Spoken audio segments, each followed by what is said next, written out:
l'annoncer dans les titres, la formation des agents de la protection civile en sauvetage et déblaiement a pris fin ce vendredi à l'École nationale de police de Kagbélien. Cette formation, assurée par les experts français, vise à renforcer la sécurité des citoyens de la capitale.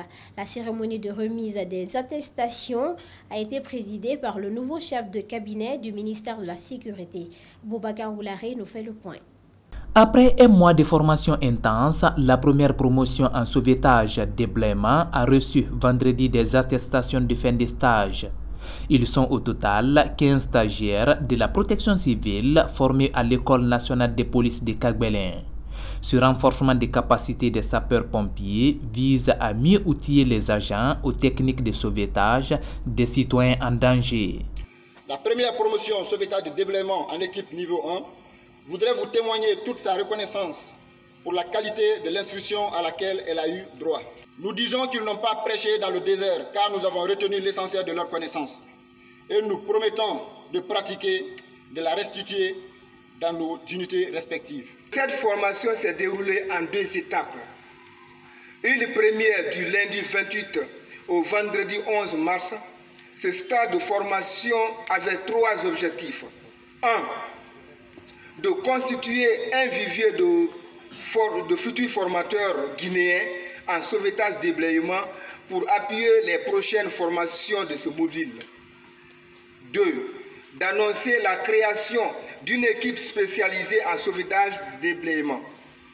3. De mettre en œuvre pour la première fois dans notre pays l'ensemble du lot sauvetage financé par la DCSD dans le cadre du projet protection civile en Afrique de l'Ouest PCAO au profit de la Direction générale de la protection civile. La deuxième phase de la formation sur le sauvetage déblaiement qui se termine aujourd'hui avec 15 premiers meilleurs stagiaires sur les 28 stagiaires, tous admis. C'est une phase de restitution technique certificative. L'objectif est de renforcer les techniques de sauvetage, de commandement, de priorisation et d'anticipation, tout en assurant la sécurité des intervenants et victimes à sauver. Président de la cérémonie de fin de formation, le chef de cabinet du ministère de la Sécurité et de la Protection civile a remercié les experts français pour la qualité des modules enseignés avant de s'adresser aux récipiendaires. Chers stagiaires, vous avez été nombreux. Vos résultats démontrent à plus d'un titre votre engagement et votre motivation pour vous améliorer dans vos tâches quotidiennes. Au départ, 35 agents de la Direction générale de la protection civile présentés à la présélection technique et physique.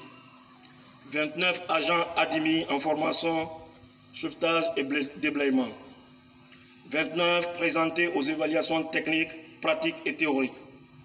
29 déclarés reçus au niveau initiation. 28 aptes à la formation perfectionnement. Finalement, 15 retenus pour suivre la formation sauvetage déblaiement. Alors, qu'il me soit permis, au nom du ministre, de vous féliciter pour la qualité des résultats. Félicitations à vous et félicitations encore. J'espère que vous en ferez bon usage de ce stage de formation qui est très très important pour le travail de tous les jours pour assurer la sécurité, la protection des populations. Vous êtes chargé de garantir, d'apporter protection et assistance aux populations face aux risques et catastrophes de toute nature. Ce renforcement des capacités des sapeurs-pompiers est le fruit de la coopération entre la Guinée et la France. L'attaché de sécurité à l'ambassade de France en Guinée a rassuré que la France restera toujours aux côtés des autorités guinéennes pour la qualification de la police nationale. C'est la fin de cette édition d'information. Tout le plaisir a été pour moi de vous informer. Les infos continuent sur nos différentes plateformes de communication digitale. Facebook, LinkedIn, Twitter, YouTube, Instagram. Bonsoir.